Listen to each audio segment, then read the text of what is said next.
একটা ছবি দেখে বেশ ভালো লাগলো। যুদ্ধের ভয়াল স্মৃতি ধ্বংসযজ্ঞ পেছনে রেখে ইরানের প্রতিনিধি দল শুক্রবার রাতে ইসলামাবাদে পৌঁছেছে। সেখানে সর্বোচ্চ সম্মান দেওয়া হয়েছে স্পিকার গালিবাফের নেতৃত্বে, যেখানে আছেন ইরানের পররাষ্ট্রমন্ত্রী আব্বাস আরাকচি, তারাও আছেন।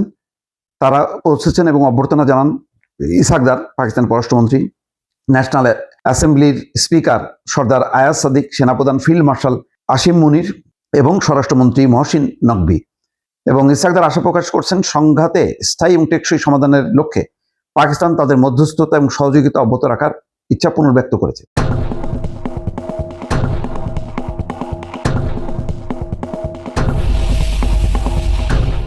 এখানে কিন্তু পাকিস্তানের মধ্যস্থতা করা ছাড়া অন্য কোনো পার্ট নেই। তারা দুই পক্ষকে বসায় দিচ্ছে। এখন দুই পক্ষ আলোচনা করে কতটুকু সফল হবে সেটা তাদের ব্যাপার।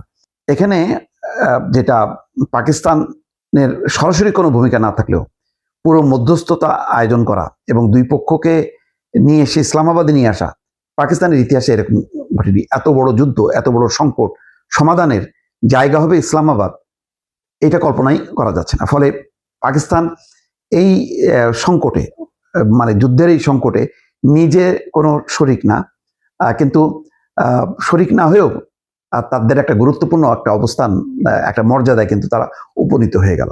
অর্থাৎ ইরানও আস্থা রেখেছে পাকিস্তানের উপর, যুক্তরাষ্ট্রও আস্থা রেখেছে পাকিস্তানের উপর। দুই পক্ষের আস্থার কারণেই কিন্তু আজকে দুই পক্ষ এখানে আসছে। জেডি ভ্যান্স হয়তো কিছুক্ষণের মধ্যে পৌঁছে যাবে।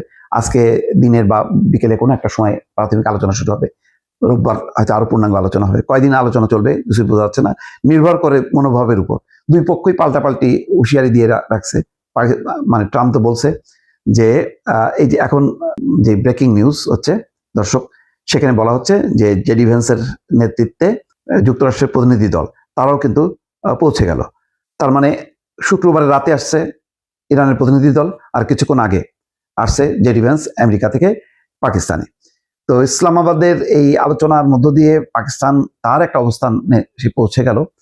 পাকিস্তান ভবিষ্যতে, যেহেতু এই সংকট বোঝা যাচ্ছে যে একেবারে শেষ হয়ে যাবে এক আলো বৈঠকে, এটা মনে করা মানে কোনো কারণ নেই।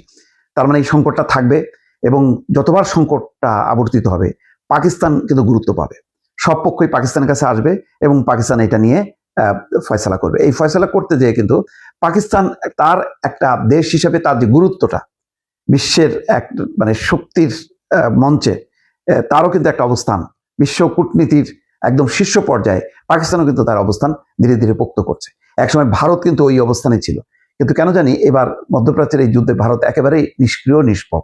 তার খুব একটা ভূমিকা নেই। হয়তো তার ভূমিকার ব্যাপারে যুক্তরাষ্ট্রের আস্থা থাকলেও, ইসরায়েলের আস্থা থাকলেও ইরানের আস্থা একেবারেই নেই। কারণ ইসরায়েল যখন হামলা করে তার একদিন আগে নরেন্দ্র মোদী ইসরায়েল সফর করেন এবং পরের দিনই হামলা হয়। ফলে এই ঘটনায় দারুণভাবে মানে ক্ষুব্ধ এবং আহত হয়েছে ইরান। সবচেয়ে বড় কথা হলো যে যুদ্ধের সময় যৌথ নৌ মহড়ায় ইরান অংশ নিয়েছিল ভারতের সাথে। ওই সময় সেই যুদ্ধজাহাজটা যখন কি ফিরে যাচ্ছিল, অর্থাৎ একদম মহড়ার একটা যুদ্ধজাহাজ, সেই যুদ্ধজাহাজটা মানে ক্ষেপণাস্ত্র দিয়ে ডুবিয়ে দেয় এবং সেখানে 90 জন ইরানি নাবিক নিহত হয়। তার মধ্যে 30 জনকে শ্রীলঙ্কার যে নৌবাহিনী তারা উদ্ধার করে। ভারত সেখানে নিশ্চুপ থাকে। একদিন পর দায়সার একটা বিবৃতি দেয়, কঠিন কোনো অবস্থান নেয়নি। ফলে ভারতের উপর কোনো আস্থা নেই। সেই জায়গায় কিন্তু পাকিস্তান মানে ভারতের তুলনায় কম শক্তিধর, কম গুরুত্বপূর্ণ দেশ হওয়া সত্ত্বেও এবার কিন্তু এই কূটনীতির মধ্য দিয়ে ইসলামাবাদ বা পাকিস্তান একটা অন্যরকম উচ্চতায় পৌঁছে গেল দর্শক।